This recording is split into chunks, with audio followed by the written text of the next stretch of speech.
petani, peternak, itu kan produsen ya. Nah, UMKM ini kan yang hasil olahannya. Nah, dari hasil olahannya itu nanti bisa jadi produk. Jadi gimana caranya sementara kita sudah punya produk, tapi memasarkannya tuh kan bingung. Contohnya di sini ada 1/7 muara, tapi terhambat dengan biaya sewa yang extra mahal. Ya, ini salah satu produk saya, cireng isi ayam kuah. Saya tuh di kue ultah gitu ya, aneka-aneka kue-kue dekor gitu. Tapi di samping itu saya juga punya produk yang lain seperti kue kering. Kue kering saya pernah saya kirim ke Hong Kong, Taiwan, dan Singapura. Di satu lada gitu ya, jadi udang sehah gitu lada. Sebenarnya Palu Gada ya, ada tahu Sumedang gitu ya. Kalau suami saya juga WUG 2024 Jangkrik Bos. Ernawati, produk saya untuk saat ini fashion dan masih juga kuliner. 2023 itu sempat buka toko sendal, tapi 2024 kecelakaan, jadi vakum 1 tahun tuh nggak ngapa-ngapain lagi. Ikan hias, Ikan hiasnya apa aja? tetra jenisnya, tapi sekarang lagi coba sama itu apa namanya? Gapi. Oh, gapi. Oke. Ada di situ ada dimsum, ada somai, kemudian macam-macam ya.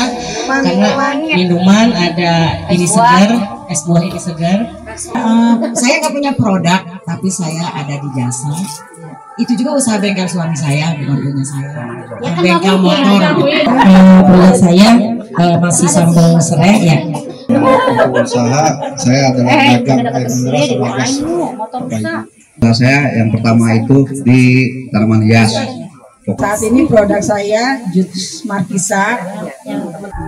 Saya juga nggak punya produk, tapi di rumah ada jualan warung kelontong.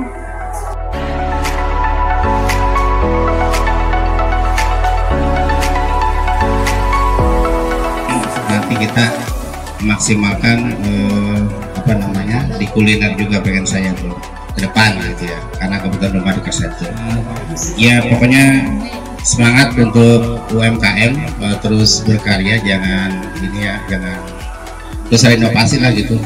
Saya setuju dulu ada nama Depok, kalau Bang Salam benar tadi namanya sambal SS, sambal serai, salam itu nama beliau gitu. Jadi bikin nama-nama yang menarik, yang orang tuh kira-kira ya tertarik dengan produk kita. Kemasan, packaging itu penting gitu ya, kadang-kadang kita abaikan gitu ya. Pokoknya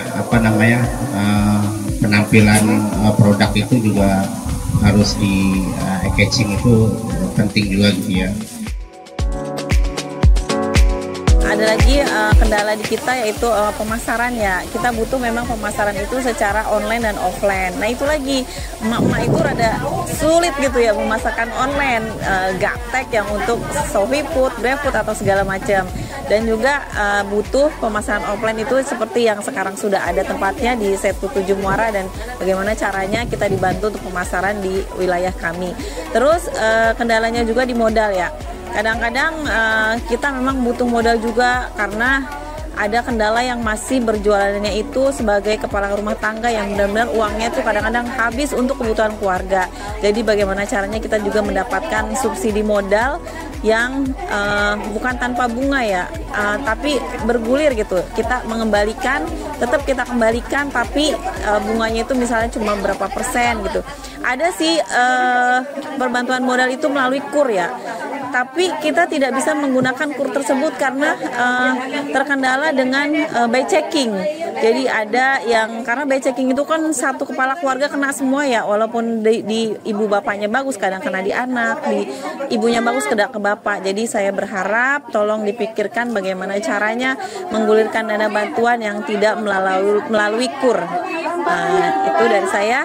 Sekian dan terima kasih.